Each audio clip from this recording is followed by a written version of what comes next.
Hello बच्चों, कैसे हैं आप सब। आप सबका दिल से स्वागत है हमारे चैनल फिजिक्स वेत्ता में। मैं मणि प्रियंका हूं और हम साथ में मिलकर आपके आगामी 10वीं बोर्ड परीक्षा की तैयारी करेंगे। अगर आप 10वीं बोर्ड परीक्षा देने वाले हैं इस बार, तो आप बिल्कुल सही जगह पर पहुंच गए हैं, क्योंकि हमारे इस चैनल पे आपको 11 अनुभवी शिक्षकों की टीम द्वारा आपके एग्जाम्स की तैयारी करवाई जाएगी, और जिसमें आप कम समय में ज्यादा सीख पाएंगे। और ठंड काफी बढ़ गई है, पर मुझे उम्मीद है कि इस कड़ाके की ठंड को मात देते हुए आप अपनी परीक्षा की तैयारी में लग गए होंगे। मौसम ठंडा है, पर हमें हमारे हौसलों को ठंडा नहीं होने देना है। आज हम 10वीं के बोर्ड के सेंटअप एग्जाम के क्वेश्चन पेपर को सॉल्व करेंगे। पहले हम 25 MCQs करेंगे बायोलॉजी के, फिर हम लघु उत्तरीय को देखेंगे और फिर दीर्घ उत्तरीय को देखेंगे। MCQs करने के बाद हम लघु उत्तरीय पे आएंगे। लघु उत्तरीय में 8 प्रश्न होंगे, जिसमें आपको सिर्फ 4 प्रश्नों को ही सॉल्व करना है, पर हम यहाँ 8 प्रश्नों को डिटेल में डिस्कस करेंगे। प्रत्येक लघु उत्तरीय के लिए 2 अंक निर्धारित हैं। वैसे ही दीर्घ उत्तरीय है। दीर्घ उत्तरीय में आपको 2 प्रश्न हैं, जिसमें से आपको सिर्फ एक प्रश्न को ही हल करना है, पर हम यहाँ दोनों प्रश्नों को देखेंगे। तो आइए मेहनत और विश्वास के साथ शुरू करते हैं आज की क्लास। शुरू करने के पहले आप हमारे चैनल फिजिक्स वेत्ता को लाइक करें, सब्सक्राइब करें और वीडियो को अंत तक ध्यान से देखें, क्योंकि यहाँ जो पढ़ाया जाता है वही बोर्ड एग्जाम्स में आता है। तो आइए हम शुरू करते हैं हमारे MCQ का पहला क्वेश्चन। हमारा पहला क्वेश्चन है, ग्लूकोज के एक अणु में ऑक्सीजन परमाणुओं की संख्या है। इसमें क्वेश्चन में पूछ रहा है कि ग्लूकोज के एक अणु में ऑक्सीजन परमाणुओं की संख्या कितनी होती है। जैसा कि आप यहाँ देख रहे हैं C6H12O6, ये हमारे ग्लूकोज का फार्मूला है, और जो भी इनके पास लिखा होता है उनके परमाणुओं की संख्या होती है। तो ऑक्सीजन के सामने 6 लिखा है, इसका मतलब है हमारे ऑक्सीजन में परमाणुओं की संख्या जो है वो 6 होती है। तो आपका आंसर हो गया C, 6। ग्लूकोज में एक अणु ग्लूकोज में ऑक्सीजन के परमाणुओं की संख्या 6 होती है। चलते हैं दूसरे क्वेश्चन पे, जो कि है नाइट्रोजन किस रूप में, पौधे नाइट्रोजन किस रूप में प्राप्त करते हैं। तो पौधे जो है नाइट्रोजन को सीधा ग्रहण नहीं कर पाते हैं, इसलिए पौधे मिट्टी से नाइट्रोजन को अवशोषित करते हैं, जो कि नाइट्रेट के फॉर्म में होता है, और आंशिक रूप से पौधे नाइट्राइट का भी उपयोग करते हैं, इसलिए हमारा आंसर हो जाएगा दोनों। तो पौधे नाइट्रोजन को नाइट्रेट और नाइट्राइट दोनों ही रूप में प्राप्त करते हैं। चलते हैं अगले क्वेश्चन पे, जो कि है जठर रस गैस्ट्रिक जूस की अम्लीयता किसके कारण होती है। तो गैस्ट्रिक जूस पेट में होता है, जो कि जिसकी अम्लीयता जो है वो हाइड्रोक्लोरिक अम्ल HCl के कारण होती है। तो हमारा जो आंसर है वो फिर से C हो गया। गैस्ट्रिक अम्ल जो है, गैस्ट्रिक जूस जो है वो हाइड्रोक्लोरिक एसिड के कारण, उसकी अम्लीयता जो है वो हाइड्रोक्लोरिक एसिड के कारण होती है। नेक्स्ट क्वेश्चन है, मृतजीवी पोषण में भोजन का पाचन कहाँ होता है। मृतजीवी जो होते हैं, जैसे कि फंजाई हो गया, मशरूम हो गया, तो उसमें पूछ रहे भोजन का पाचन कहाँ होता है। तो मृतजीवी जो है उनके शरीर से एक एंजाइम निकलता है बाहर, जिससे वो सड़े गले पदार्थों को पचा लेते हैं बाहर ही, और उसके बाद घुलनशील अवस्था में उसका जो है वो अवशोषण करते हैं। तो ये हो गया कोशिका के बाहर। तो मृतजीवी जो है उनके पोषण का जो पाचन है वो कोशिका के बाहर ही हो जाता है। दूसरा क्वेश्चन पे आते हैं, मछली का श्वसनांग कौन सा है। इसमें से फेफड़ा, त्वचा, ट्रैकिया, गिल्स। तो इनमें से मछली का जो श्वसनांग है वो क्या है। तो मछली में जो है वो गिल्स पाया जाता है। गिल्स में जो रक्त नलिकाएं होती हैं वो पानी से ऑक्सीजन को लेती हैं और कोशिकाओं तक पहुंचाती हैं। तो मछलियों का श्वसनांग जो है वो गिल्स होता है। आंसर है हमारा D, गिल्स। नेक्स्ट क्वेश्चन है, किण्वन फर्मेंटेशन के फलस्वरूप कितने ATP का निर्माण होता है। किण्वन जो है वो अवायवीय श्वसन का एक प्रकार है, जिसमें श्वसन जो है वो ऑक्सीजन की अनुपस्थिति में होता है। और जब ऑक्सीजन की अनुपस्थिति में श्वसन होता है तो ग्लूकोज का विघटन पूरी तरह से नहीं हो पाता है, आंशिक विघटन होता है, जिसके फलस्वरूप हमें काफी कम मात्रा में ऊर्जा मिलती है। और इसमें जो ऑप्शंस दिए हुए हैं 2, 4, 38 एंड 40, तो हमारा जो आंसर है वो है 2 एटीपी, क्योंकि किण्वन में जो शुद्ध लाभ एटीपी का होता है वो 2 एटीपी का होता है। तो हमारा जो आंसर है वो हो गया ए, 2 एटीपी। तो हमारे किण्वन में कितने एटीपी का निर्माण हुआ? 2 एटीपी का। चलिए बढ़ते हैं अगले क्वेश्चन पे।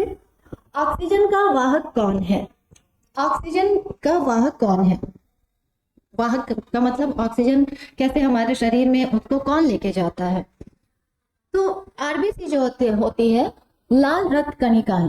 लाल रक्त कणिकाएं में एक तरह का प्रोटीन पाया जाता है जो होता है हीमोग्लोबिन, और हीमोग्लोबिन में आयरन होता है। आयरन ऑक्सीजन को बांधकर शरीर के प्रत्येक कोशिकाओं तक लेकर जाता है। तो ऑक्सीजन का वाहक कौन हो गया? आरबीसी।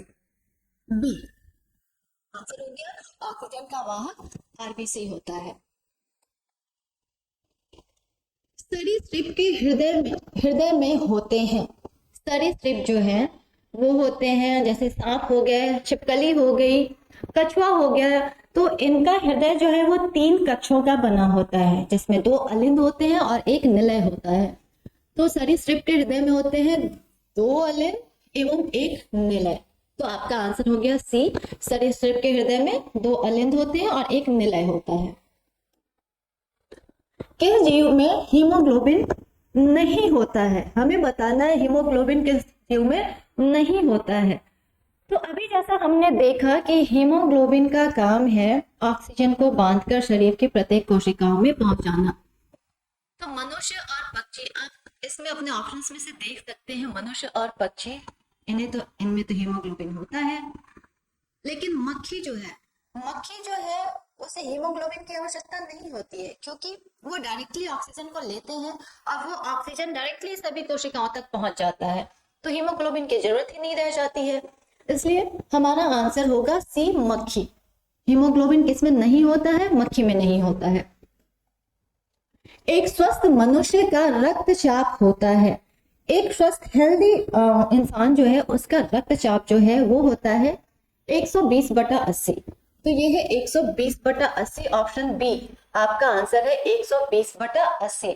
अगर इससे ज्यादा हुआ तो हाई बीपी होता है और अगर इससे कम हुआ तो लो बीपी होता है। हमारा आंसर है एक स्वस्थ मनुष्य का रक्तचाप जो है वो 120/80 होता है। पौधों में टैनिन पदार्थ कहाँ संचित होता है? ऑप्शंस दिए हैं छाल में, पत्ती में, जड़ में, इनमें से कोई नहीं।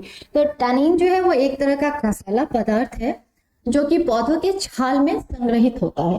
तो आंसर है ए, छाल में। पौधों में टैनिन पदार्थ जो है वो छाल में संग्रहित होता है। गुर्दों में उत्पादित मूत्र अस्थायी रूप से कहाँ संग्रहित होता है? क्वेश्चन में आपको, जब आप क्वेश्चन आएगा तो आपको क्वेश्चन को ढंग से पढ़ना है, उसे समझना है।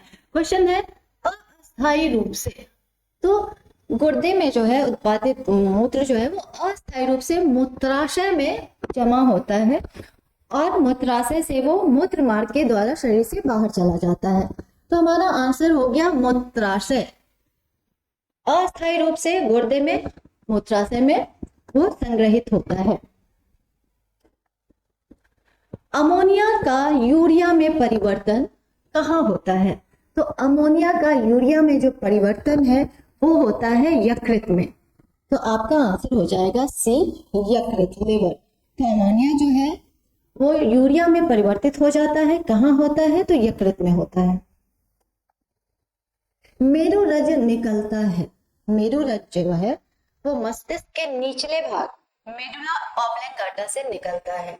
तो मेरुरज कहाँ से निकलता है? मेडुला से। ऑप्शन ए, मेरुरज जो है वो मस्तिष्क के निचले भाग मेडुला ऑब्लिंगाटा से निकलता है।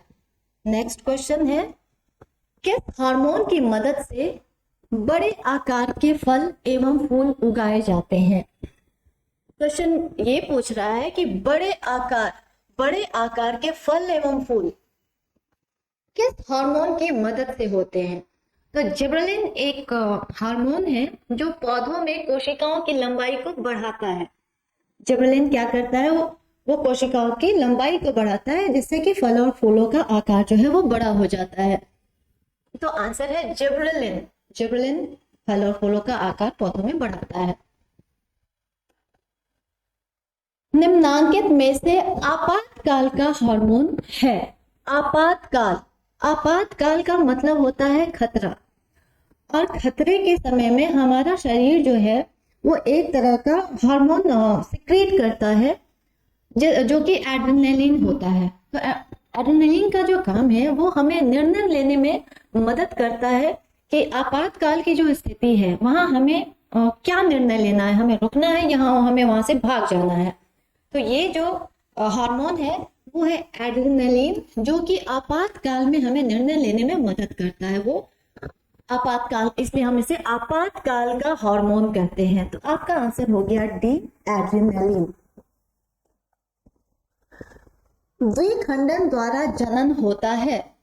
द्विखंडन द्वारा जनन होता है। आपको जीवों के नाम दिए हुए हैं, यीस्ट में, लिशमैनिया में, अमीबा में, और चौथा ऑप्शन है डी, बी और सी दोनों, मतलब लिशमैनिया और अमीबा में।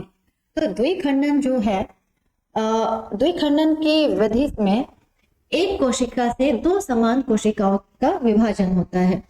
तो ये पाया जाता है लिशमैनिया और अमीबा दोनों में। तो आपका जो उत्तर होगा वो होगा डी, बी और सी, मतलब द्विखंडन लिशमैनिया और अमीबा दोनों में पाया जाता है।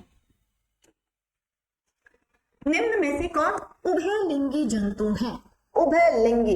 तो उभयलिंगी का क्या अर्थ है? उभयलिंगी का मतलब होता है कि दोनों जो सेक्स हैं, मेल ऑर्गन और फीमेल ऑर्गन, मेल और फीमेल सेक्स ऑर्गन जो है वो एक ही शरीर पे उपस्थित हो, तो उसे हम उभयलिंगी कहते हैं। नर और मादा और सेक्स जो है वो एक ही शरीर में उपस्थित होते हैं, तो उसे हम उभयलिंगी कहते हैं, जो कि पाया जाता है केंचुआ में। तो आपका आंसर हो गया उभयलिंगी जंतु जो है वो केंचुआ है।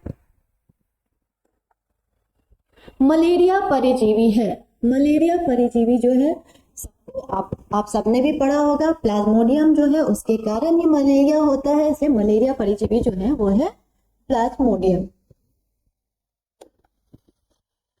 डेंगू उत्पन्न करने वाले मच्छर रहते हैं, कहाँ रहते हैं? गंदे जल में, साफ जल में, समुद्र जल में, इनमें से कोई नहीं।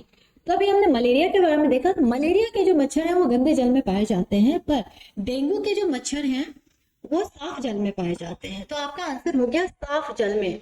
साफ जल में मतलब जैसे आपके घर में हम हमारे घर में हमारे पानी की टंकी होती है, उसमें हम गर्मियों के दिनों में कूलर यूज करते हैं, कूलर का उपयोग करते हैं। तो कूलर में या कहीं पानी जम गया तो डेंगू के मच्छर वहां भी पनप सकते हैं। तो हमारा आंसर है डेंगू के मच्छर जो है वो साफ पानी में पनपते हैं। कीटों के पंख और चमगादड़ के पंख किस प्रकार के अंग हैं? कीटों के पंख और चमगादड़ के पंख।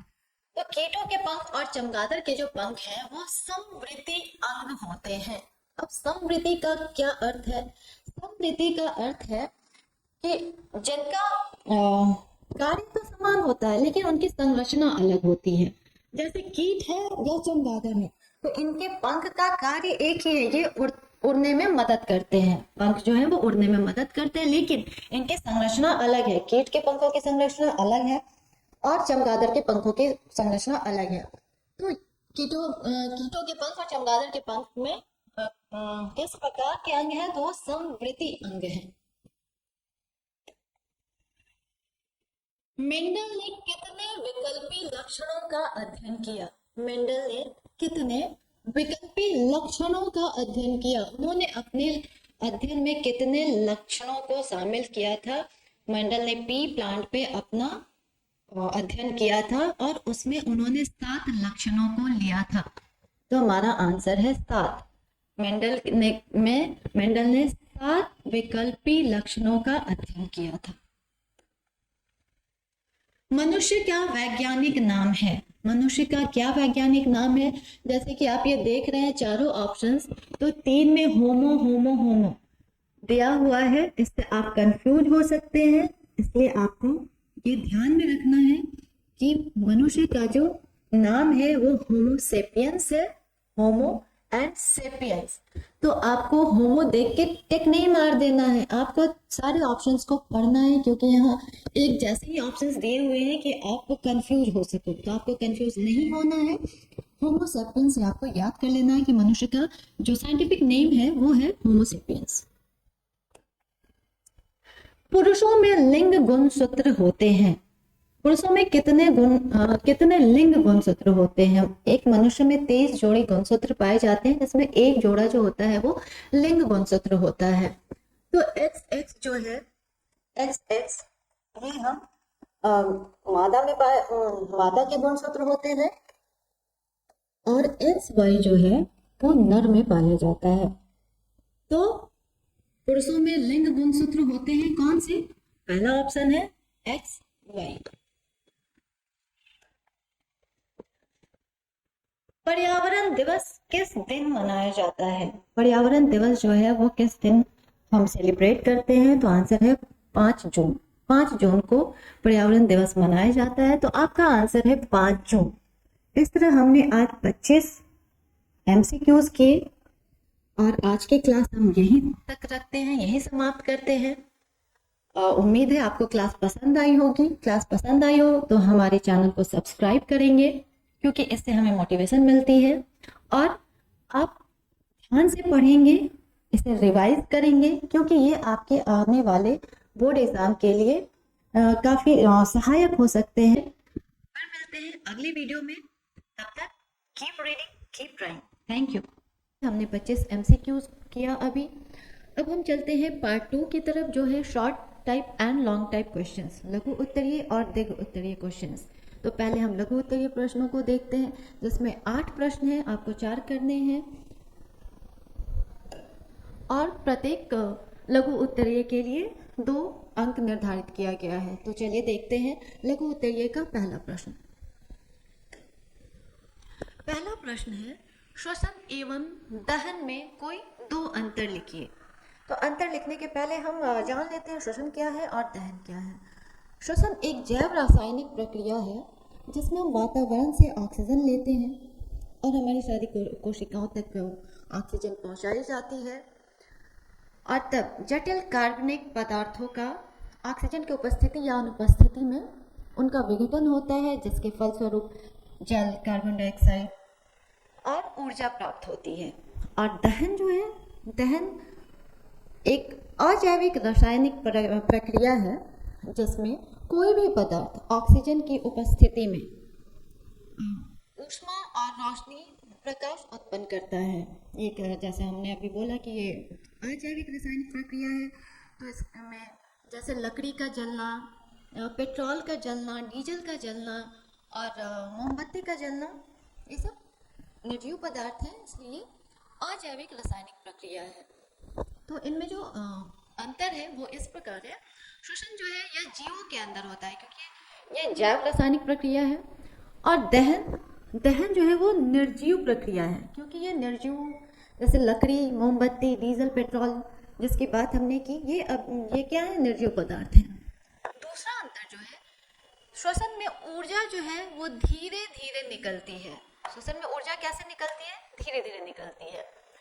और जब दहन होता है, कुछ जलता है, तो आपने देखा होगा कि वो अचानक से उसमें से ऊर्जा निकलती है। तो ये दूसरा अंतर हो गया कि श्वसन में ऊर्जा धीरे धीरे निकलती है, और दहन में ऊर्जा जो है वो अचानक निकलती है। बढ़ते हैं दूसरे क्वेश्चन की तरफ। दूसरा क्वेश्चन हमारा है कि विषमपोषी से आप क्या समझते हैं? तो विषमपोषी जो है, ये पोषण का जो पोषण है वो 2 तरह के होते हैं। पहले हम समझेंगे पोषण क्या है। पोषण में हम पोषक तत्वों को ग्रहण करते हैं, उसका उपयोग करते हैं, इस विधि को हम पोषण कहते हैं। पोषण 2 प्रकार के होते हैं। एक तो होता है स्वपोषण, एक स्वपोषण होता है, और दूसरा होता है परपोषण। तो जैसा आप देख रहे हैं, स्व स्व का मतलब होता है स्वयं या खुद से। तो जो जीव स्वयं अपना भोजन खुद संश्लेषित करते हैं, दूसरे जीवों पे अपने भोजन के लिए निर्भर नहीं होते हैं, वह स्वपोषी कहलाते हैं। जैसे पेड़ पौधे, पेड़ पौधों में एक तरह का पिगमेंट पाया जाता है जिसे हम क्लोरोफिल कहते हैं, जिसके कारण पेड़ पौधों को हरा रंग प्रदान होता है। तो क्लोरोफिल और सूर्य की उपस्थिति में पौधे अपना भोजन स्वयं संश्लेषित करते हैं।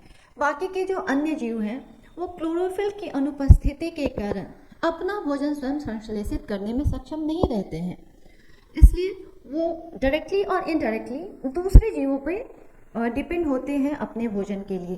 तो जो जीव अपना भोजन स्वयं बनाते हैं वह होते हैं स्वपोषी, और जो जीव दूसरे पे निर्भर करते हैं अपने भोजन के लिए वो होते हैं परपोषी।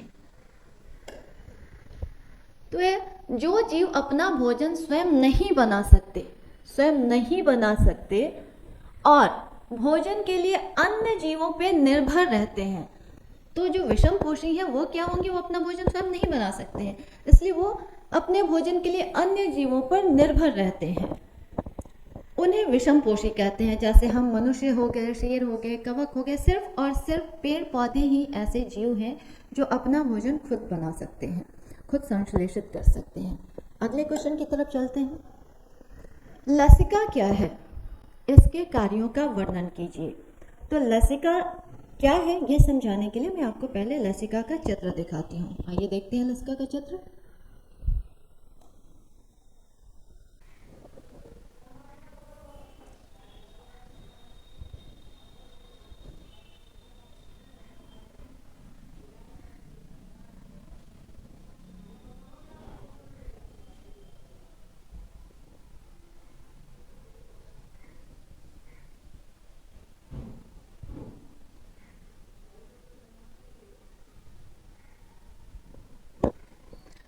ये लसिका का चित्र है। जैसा कि आप देख पा रहे होंगे, हमारे शरीर में दो तरह के तरल पदार्थ पाए जाते हैं, एक तो रक्त होता है और दूसरा होता है लसिका। तो लसिका क्या है ये आइए अब हम समझते हैं। यहाँ आप देख रहे होंगे, ये जो है आप देख पा रहे होंगे,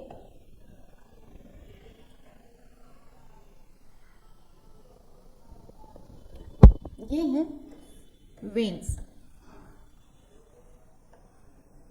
और ये है आर्टरीज।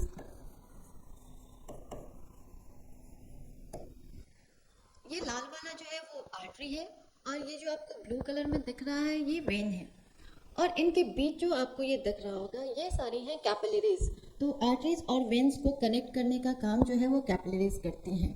तो जब रक्त आर्टरीज से वेन्स की तरफ जाता है, यहाँ आप ये एरो देख रहे होंगे, तो आर्टरीज से जब वेन्स की तरफ जाता है तो आर्टरीज के तरफ जो प्रेशर होता है वो हाई होता है और वेन्स की तरफ जो प्रेशर होता है वो लो होता है। तो ये वेन्स की तरफ जो है वो प्रेशर क्या है, वो लो है,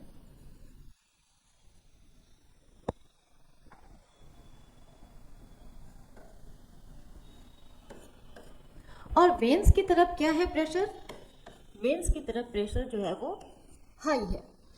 तो जब रक्त आर्टरी से वेन्स की तरफ जाता है तो जाने के क्रम में वो कुछ चीज़ें बाहर निकाल देता है, कुछ पदार्थों को बाहर निकाल देता है, जैसे कि WBC हो गया, अमीनो एसिड हो गए और कुछ प्रोटीन्स हो गए। तो वो अपने प्रेशर को कम करने के लिए कुछ चीज़ों को बाहर निकाल देता है। तो ये बाहर निकली हुई चीज़ें जो है वही लसिका कहलाती हैं। ये आपको येलो कलर का जो पीछे दिख रहा होगा ये जो है वो टिश्यूज हैं। तो ये आर्टरीज और वेन्स कहाँ पे हैं, ये टिश्यूज के ऊपर हैं। तो जब ये ब्लड आर्टरी से वेन की तरफ जाता है तो जो पदार्थों को निकालता है वो कहाँ जाएंगे, अगर ये हमारा टिश्यू है और यहाँ पे आर्टरीज और वेन्स हैं तो जो चीज़ें निकालेंगे वो टिश्यू पे आएगा। तो ये जो आपको येलो कलर का फ्लूइड दिख रहा है वो लसिका है। अब इसे ही लसिका कहते हैं। इसमें ये कलरलेस होता है, क्यों, क्योंकि इसमें RBC नहीं हो पाया जाता है, इसलिए ये कलरलेस होता है। तो ये प्रेशर के डिफरेंस को कम करने के लिए ही ब्लड जो है वो कुछ चीज़ों को बाहर निकाल देता है। वो बाहर निकली हुई चीज़ें जो है, पदार्थ जो हैं, उसी को लसिका बोलते हैं। तो लसिका एक हल्का पीला तरल है जो उत्तकों के बीच पाया जाता है। इनका कार्य क्या है? इनका कार्य शरीर में प्रतिरक्षा प्रदान करना। शरीर में प्रतिरक्षा प्रतिरक्षा आपने देखा होगा, जब आप गिरते हैं तो कभी कभी वहाँ पे ब्लड नहीं आता, एक तरल पदार्थ आता है जिसका कोई कलर नहीं होता है, कलरलेस होता है, तो पहले वो आता है। तो शरीर में प्रतिरक्षा प्रदान करता है, ये आपको हमारे शरीर में रक्षा प्रदान करता है। वसा के परिवहन में सहायक होता है, ये फैट्स के ट्रांसपोर्टेशन में सहायक होता है लसिका। चौथा क्वेश्चन है नेफ्रॉन। नेफ्रॉन की संरचना क्या है? नेफ्रॉन की संरचना, तो संरचना का मतलब है कि आपको उसका डायग्राम बनाना होगा। तो साइंस में अक्सर डायग्राम्स बनाने होते हैं। हर पेपर में हर साइंस के पेपर में आपको कोई ना कोई डायग्राम ड्रॉ करना होता है। तो बेहतर ये होगा आप घर से पेंसिल और इरेजर लेकर जाएं और एक साफ सुंदर सा डायग्राम बनाएं, उसको अच्छे से लेबलिंग करें उसकी, और जो भी आप डायग्राम बनाएं उसके नीचे उसका नाम जरूर लिखें। तो हम देखते हैं नेफ्रॉन की संरचना। और ये नेफ्रॉन यहाँ से ये नेफ्रॉन जो है वो जैव प्रक्रम अध्याय से है, और कितनी बार ये भी पूछ लिया जाता है कि ये किस तंत्र से रिलेटेड है। तो ये उत्सर्जन तंत्र से रिलेटेड है नेफ्रॉन। आइए देखते हैं इसके संरचना।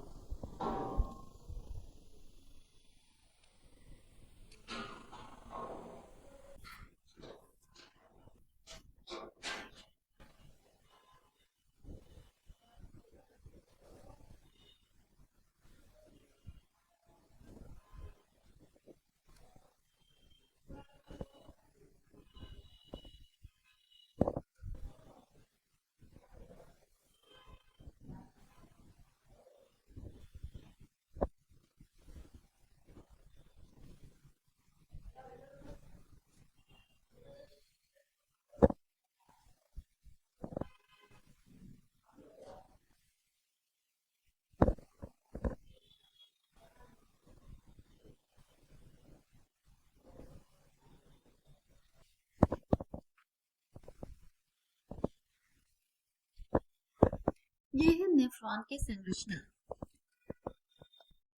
मानव उत्सर्जन तंत्र में एक जोड़ा किडनी पाया जाता है, और प्रत्येक किडनी में लाखों की संख्या में नेफ्रॉन्स पाए जाते हैं।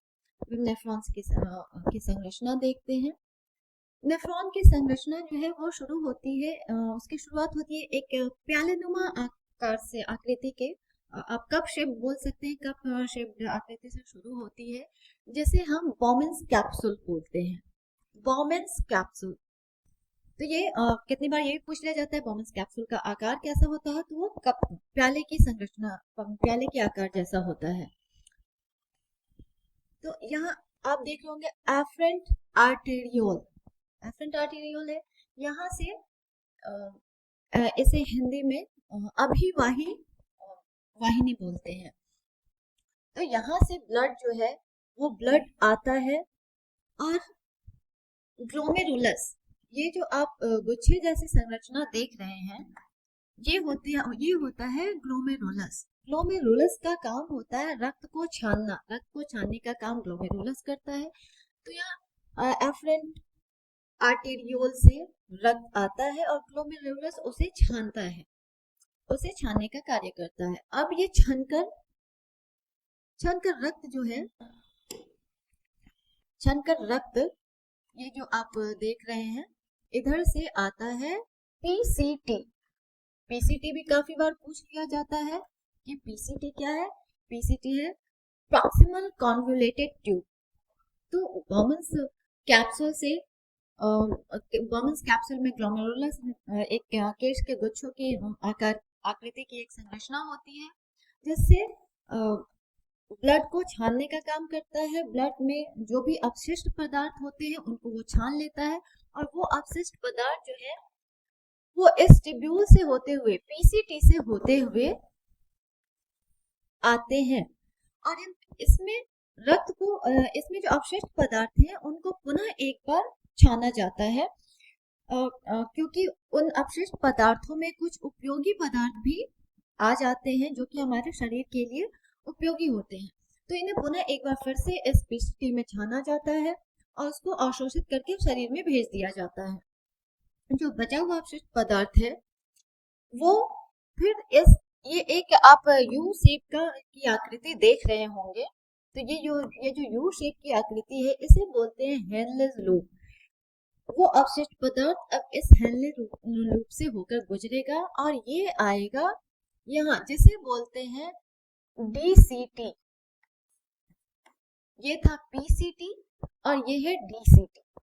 तो ये डीसीटी से गुजरेगा, यहाँ डीसीटी से गुजरते वक्त इसे पुनः एक बार फिर से अवशोषित किया जाएगा कि उसमें भी अगर कोई उपयोगी पदार्थ है जो हमारे शरीर के लिए उपयोगी है तो उसको फिर से छान लिया जाता है, अवशोषित कर लिया जाता है और फिर से उसको शरीर में भेज दिया जाता है।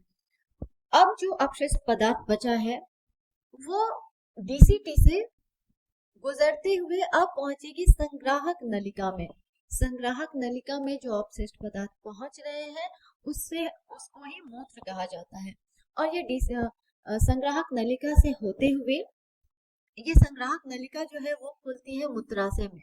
तो यहाँ पे वो आकर एकत्रित होते हैं और समय समय पर इनको हमारे शरीर से बाहर निकाल दिया जाता है। तो ये है इसकी संरचना। अब मैं पीसीटी के बारे में आपको बता दूं, क्योंकि कभी पीसीटी और डीसीटी पूछ लिया जाता है। तो पीसीटी है प्रॉक्सिमल कॉन्वोल्यूटेड ट्यूब। ये प्रॉक्सिमल है, प्रॉक्सिमल का मतलब पास, पी फॉर प्रॉक्सिमल और पी से पास, तो आप इसे ऐसे याद रख सकते हैं।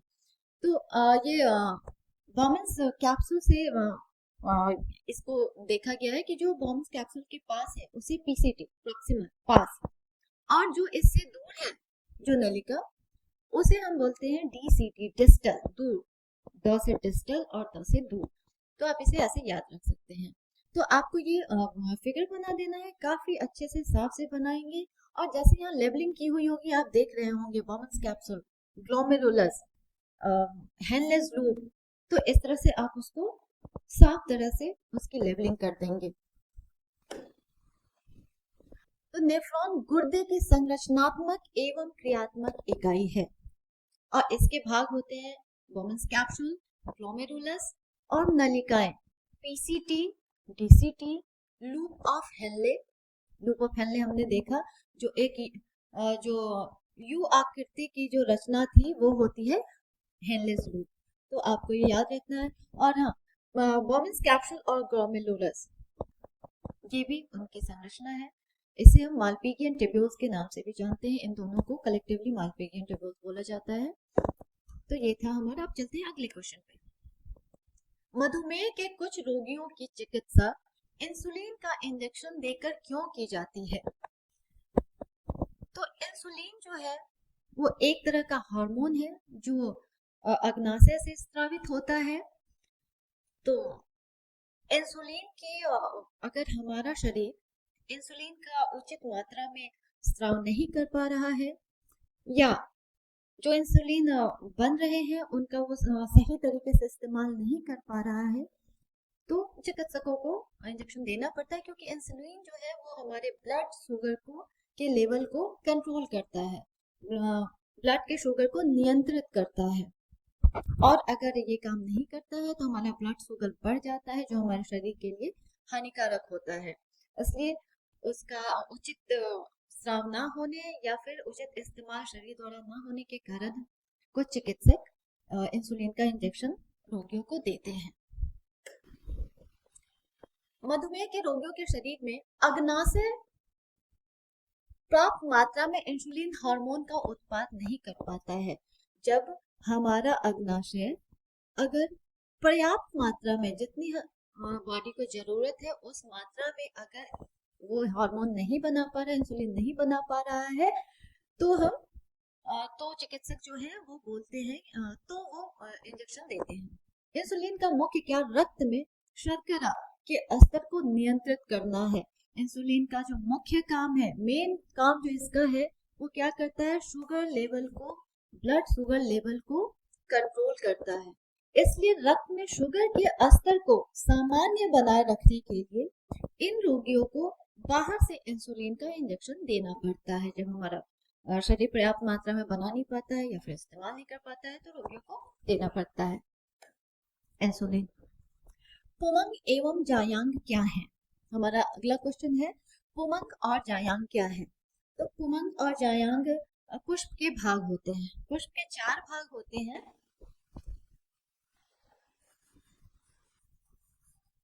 Calyx,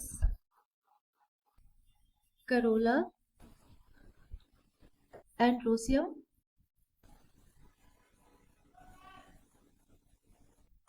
gynoecium.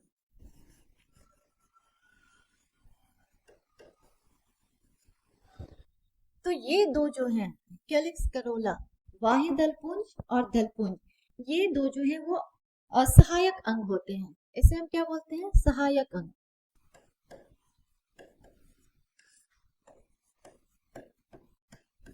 और एंड्रोसियम और गैनोसियम जो है ये होते हैं आवश्यक अंग। इन्हें बोला जाता है आवश्यक अंग। आवश्यक ये क्यों है?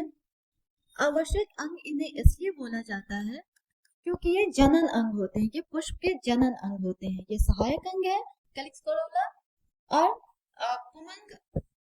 पुमंग और जायांग जो है वो आवश्यक अंग है। आवश्यक अंग क्यों है? क्योंकि ये पुष्प के जनन अंग है। तो एंड्रोसियम जो है वो मेल रिप्रोडक्टिव पार्ट है फ्लावर का, पुष्प का, और गैनोसियम जो है वो फीमेल रिप्रोडक्टिव पार्ट है फ्लावर का। तो पुष्प का नर जननांग जो है वो पुमंग है और जो मादा जननांग है वो है जायांग। पुमंग जो है वो पुंकेसर से बनकर बना होता है और परागकण उत्पन्न करता है। और जायांग जो है वो एक या एक से अधिक स्त्री केसर से बना होता है और उसके ऊपर अंडाशय स्थित होता है। पुमंग यह फूल का नर जनन अंग है। पुमंग जो है वो फूल का नर जनन अंग है जो पुंकेसर से बना होता है। किस चीज से बना होता है? पुंकेसरों से बना होता है और परागकण उत्पन्न करता है। जायांग, गायनोसियम, यह फूल का मादा जनन अंग होता है। जायांग जो है वो फूल का मादा जनन अंग होता है जो स्त्री केसर से बना होता है। जायांग जो है वो स्त्री केसर से बना होता है। इसके एक यूनिट को कार्पेल बोलते हैं और इसमें अंडाशय स्थित होता है। जायांग में अंडाशय स्थित होता है। इस तरह से पुमंग और जायांग क्या है? ये पुष्प के जननांग है। पुमंग नर जननांग है और जायांग जो है वो मादा जननांग है। बढ़ते हैं अगले क्वेश्चन पे। अगला क्वेश्चन है आनुवंशिकता एवं विभिन्नता में क्या अंतर है? प्रत्येक जीव जो होता है वो अपने माता पिता से कुछ लक्षण उन्हें प्राप्त होते हैं। प्रत्येक जीव को अपने माता पिता से कुछ लक्षण प्राप्त होते हैं। उन्हीं लक्षणों का पीढ़ी दर पीढ़ी स्थानांतरण आनुवंशिकता कहलाता है। उन लक्षणों का एक पीढ़ी से दूसरी पीढ़ी, दूसरी पीढ़ी से तीसरी पीढ़ी में जो स्थानांतरण होता है, जब वो लक्षण जब जाते हैं तो उसे आनुवंशिकता कहते हैं। विभिन्नता जो है एक ही माता पिता के मान लीजिए 2 संतान है तो दोनों संतान में लक्षण जो है वो अलग भी हो सकते हैं। वो कह सकते हैं अलग होते ही हैं। तो ये जो अंतर है वो कायिक अंतर भी हो सकते हैं, मानसिक अंतर भी हो सकते हैं, किसी तरह का अंतर हो सकता है। जैसे कि आपने देखा होगा एक ही माता पिता की 2 संतान है, किसी की लंबाई ज्यादा है, किसी की लंबाई कम है, किसी के त्वचा का रंग दोनों के त्वचा के रंग में अंतर होता है। कोई गोरा होता है, कोई थोड़ा उससे सांवला हो जाता है। बालों के रंगों में भी अंतर होता है, आंखों के रंगों में अंतर हो जाता है। तो ये जो अंतर होता है इसी को हम विभिन्नता कहते हैं। आनुवंशिकता, जनक माता पिता से उनके लक्षणों का पीढ़ी दर पीढ़ी संतानों में जाना आनुवंशिकता कहलाता है। आनुवंशिकता क्या है?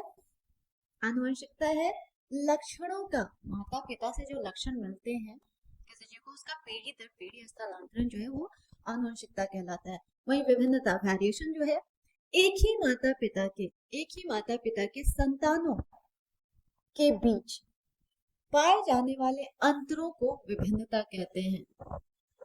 अब ये क्लियर हो गया होगा। चलते हैं अगले क्वेश्चन की तरफ। अगला क्वेश्चन है पर्यावरण की सुरक्षा कैसे की जा सकती है? तो पर्यावरण पहले हम देख लेते हैं पर्यावरण क्या है। पर्यावरण दो शब्दों से मिलकर बना होता है, एक है परि और दूसरा है आवरण।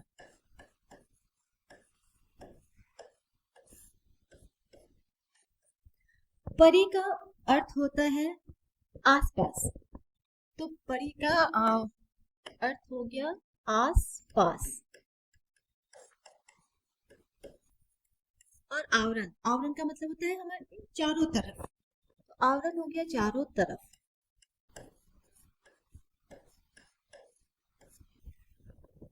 तो हमारे आसपास जो भी जैविक या अजैविक कारक जो होते हैं, जो हमारे आसपास है और हमारे चारों तरफ है, तो हमारे आसपास क्या है? हमारे आसपास है जल है, वायु है, मिट्टी है, पृथ्वी है, आकाश है, पेड़ पौधे हैं। तो हमारे आसपास जो भी जैविक या अजैविक कारक हैं और जहाँ हम रहते हैं और जो हम पे प्रभाव डालते हैं, वो हमारा पर्यावरण होते हैं। तो हमारे आसपास जहाँ हम रहते हैं और जो हम पे प्रभाव डालते हैं वो हमारा पर्यावरण होता है। तो हमारे आसपास क्या है? हमारे आसपास हम देख सकते हैं कि जल है, मिट्टी है, वायु है, पेड़ पौधे हैं, आकाश है। ये सब क्या है? ये सब हम पे प्रभाव डालते हैं। तो ये सारे क्या हो गए? ये सारे हो गए हमारे जैव अजैव कारक जो हम पे प्रभाव डालते हैं। अब आपको जब ये आपका पर्यावरण है तो आपको सुरक्षा भी इनकी ही करनी होगी। आपको सुरक्षा क्या कर सकते हैं? जल की सुरक्षा कर सकते हैं। जल का बेवजह इस्तेमाल ना करें, कम से कम जल में हम काम कर लें अपना। तो ऐसे जल की सुरक्षा हो गई। मिट्टी, कहीं भी आसपास कचरा ना फैलाएं, कचरे को एकत्रित करें, जहाँ कचरे का डब्बा है वहां डालें, जिससे कि वो अपने जहाँ जाना हो वहां जा सके, रोड पे या इधर उधर ना फैले। क्योंकि कूड़े से, जैसे आजकल प्लास्टिक बहुत यूज हो रहा है और प्लास्टिक आप कहीं भी जाएंगे तो यहाँ वहाँ बिखरा हुआ मिल जाता है हमें। तो उससे क्या होता है, जब हम कचरा फैलाते हैं तो मिट्टी की फर्टिलिटी कम होती है। तो हम वो कर सकते हैं कि हम कचरा ना फैलाएं, कम से कम हम तो ना करें। वायु, वायु को भी प्रदूषित होने से हम बचा सकते हैं। गाड़ियों का कम इस्तेमाल करें। अगर कहीं पास जाना हो पैदल जा सकते हैं या साइकिल का यूज कर सकते हैं या पब्लिक ट्रांसपोर्ट का यूज कर सकते हैं। वैसे हम अपना कंट्रीब्यूशन दे सकते हैं। पेड़ पौधे, आप पेड़ पौधे लगा सकते हैं या जो पेड़ पौधे लगे हुए हैं उन्हें हम कटने से बचा सकते हैं। इस तरह से हम पर्यावरण की सुरक्षा कर सकते हैं। अधिक से अधिक वृक्षारोपण करना, पेड़ लगा सकते हैं। और जंगलों की कटाई रोकना, जहाँ कहीं भी जंगलों की कटाई हो रही है तो उसे रोका जा सकता है, जिससे पर्यावरण की सुरक्षा होगी। प्लास्टिक के उपयोग को कम करना और कचरे का सही प्रबंधन, प्लास्टिक का उपयोग हम कम से कम करें और जो भी कचरा है उसका प्रबंधन करें और पुनर्चक्रण, रिसाइकल करें उसे। प्रदूषण को कम करने के लिए सौर ऊर्जा और पवन ऊर्जा जैसे नवीकरणीय स्रोतों का उपयोग करना, इन सब तरीकों से हम पर्यावरण को सुरक्षित कर सकते हैं। अगला क्वेश्चन है हमारा, लघु उत्तरीय प्रश्न यहाँ समाप्त होता है। अब हम आगे बढ़ते हैं हमारे दीर्घ उत्तरीय प्रश्नों की तरफ। लॉन्ग आंसर टाइप क्वेश्चन, जिसके लिए 5 अंक निर्धारित होते हैं और आपको दो दीर्घ उत्तरीय क्वेश्चंस आते हैं, जिनमें से आपको सिर्फ एक करना होता है जो 5 मार्क्स का होता है। पर हम यहाँ पे दोनों को डिटेल में डिस्कस करेंगे। आइए चलते देखते हैं। अमीबा में पोषण की प्रक्रिया चित्र सहित समझाइए। यहाँ भी आपको चित्र बनाना है, तो आप पेंसिल इरेजर लेकर जाएंगे और साफ सुंदर सा डायग्राम बनाएंगे, अच्छे से लेबलिंग करेंगे, जिससे कि आपके मार्क्स सिक्योर हो जाए। तो अमीबा का चित्र पहले हम देखते हैं।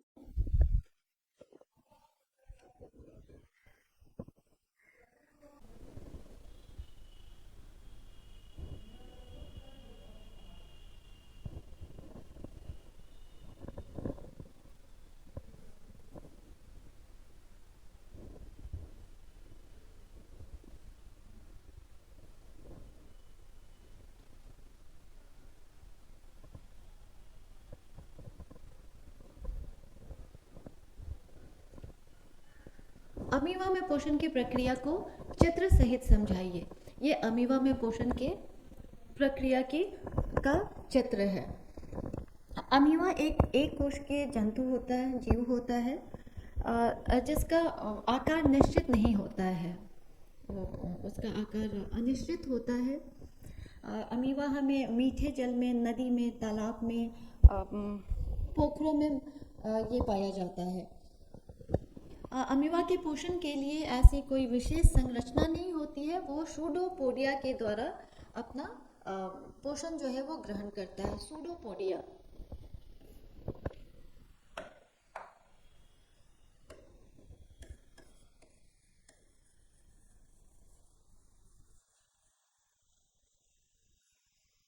सूडोपोडिया सूडोपोडिया जो है, सूडो का मतलब होता है नकली,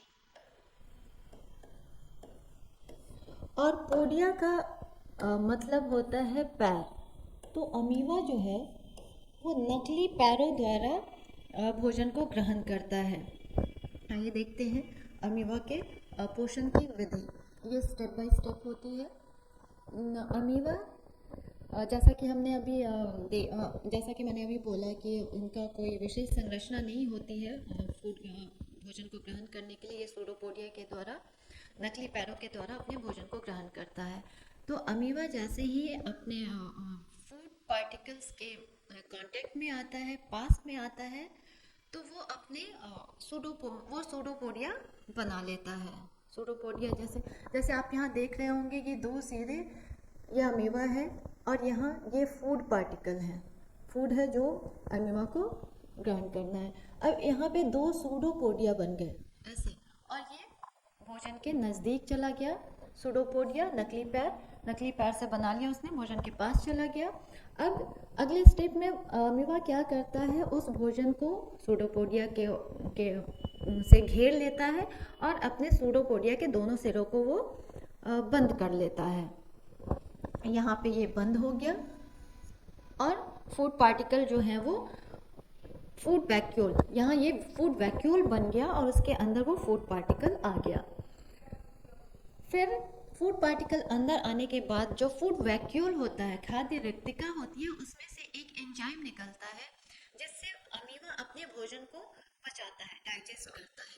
डाइजेस्ट करने के बाद अब यहाँ पे ये एंजाइम्स निकल गए हैं, फूड पार्टिकल्स को डाइजेस्ट किया जा रहा है। अगले स्टेप में क्या है कि अब भोजन जो है वो डाइजेस्ट हो गया है। डाइजेस्ट होके वो विस्तृत हो जाता है साइटोप्लाज्म में विस्तृत होता है भोजन, और वहाँ से उसको अवशोषित कर लिया जाता है अमीवा के शरीर में। अवशोषित कर लिया गया और ये अवशोषित जो किया गया भोजन वो अमीवा अपनी ऊर्जा, अपने वृद्धि और अपने प्रजनन के लिए उपयोग करता है। फिर जो बिना पचा हुआ भोजन होता है उसे निकालने के लिए भी कोई विशेष संरचना नहीं होती है। तो अमीवा के किसी भी सतह पे, शरीर के किसी भी सतह पे एक अस्थायी छिद्र का निर्माण हो जाता है, जहाँ से अपचा भोजन है उसको शरीर से बाहर निकाल दिया जाता है। ये थी अमीवा में पोषण की विधि। यहाँ सूडोपोडिया बन गया, दूसरे में उसने अपने सूडोपोडिया को बंद कर लिया, भोजन को घेर लिया और दोनों सिरे जुड़ गए आपस में। तो इस स्टेप को बोलते हैं इंजेशन। ये इंजेशन हो गया। दूसरे में इसमें बंद कर दिया। अब यहाँ पे एंजाइम्स निकल रहे हैं। एंजाइम्स क्या करते हैं? एंजाइम्स डाइजेशन का काम करते हैं। तो ये यहाँ पे डाइजेशन हो रहा है। डाइजेशन के बाद अब फूड डाइजेस्ट हो गया है, उसको साइटोप्लाज्म में डिफ्यूज हो रहा है। तो ये होता है एब्जॉर्प्शन। आफ्टर एब्जॉर्प्शन क्या होता है कि अब ये अमीवा उसको यूज कर रहे हैं, एसिमिलेट कर रहे हैं। तो ये हो गया एसिमिलेशन।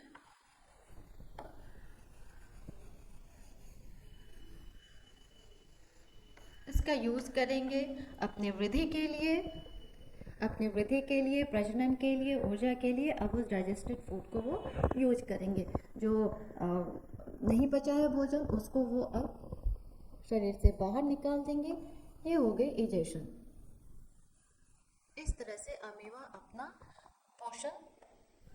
अमीबा में पोषण की वृद्धि होती है। अंतर्ग्रहण, इंजेशन।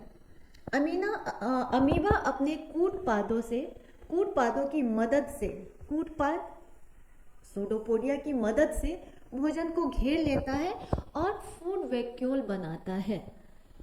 फूड वैक्यूल में फूड चला गया, अब उसका डाइजेशन होगा।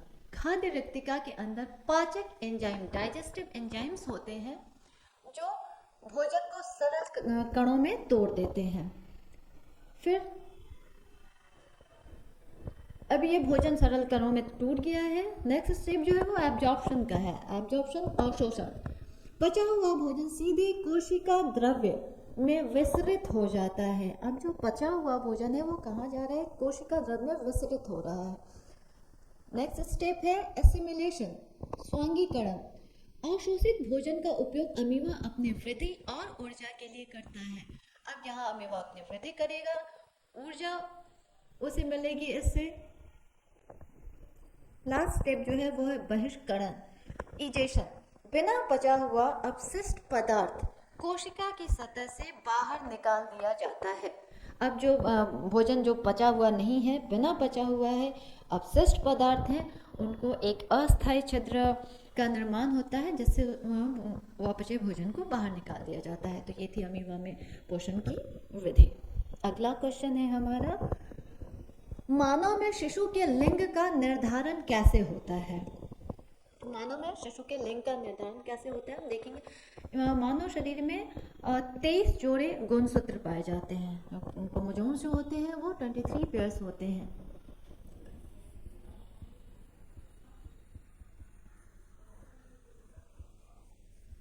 कितने होते हैं? 23 पेयर्स क्रोमोसोम्स पाए जाते हैं।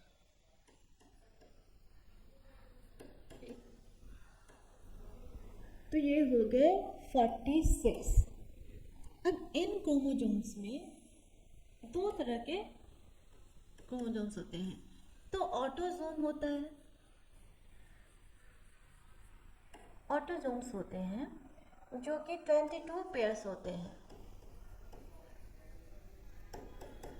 44 क्रोमोसोम्स होते हैं। और दूसरे जो होते हैं, दूसरा जो होता है वो होता है सेक्स क्रोमोसोम, जिससे लिंग निर्धारण होता है। ये एक पेयर होता है, एक पेयर मतलब 2 क्रोमोसोम्स हो गए। 2 क्रोमोसोम जो होते हैं ऑटोसोम्स होते हैं। एक तो जो कि समान होते हैं, 22 जोड़े में होते हैं, 44 नंबर्स होते हैं इनके। सेक्स क्रोमोसोम जो है वो एक पेयर पाया जाता है। अब इन सेक्स क्रोमोसोम में मेल और फीमेल के जो गुणसूत्र हैं वो अलग अलग होते हैं। मेल्स और फीमेल्स, नर और मादा। तो मेल्स में जो गुणसूत्र पाए जाते हैं वो होते हैं एक्स, वाई। और फीमेल्स में जो क्रोमोसोम पाए जाते हैं वो एक्स क्रोमोसोम ही पाए जाते हैं। मेल्स में एक्स और वाई क्रोमोसोम पाए जाते हैं। तो निषेचन की क्रिया जब होती है, जब निषेचन होता है तो ये हो गए गैमेट्स। और फीमेल से तो एक्स ही माने हैं। जब जाइगोट बनता है,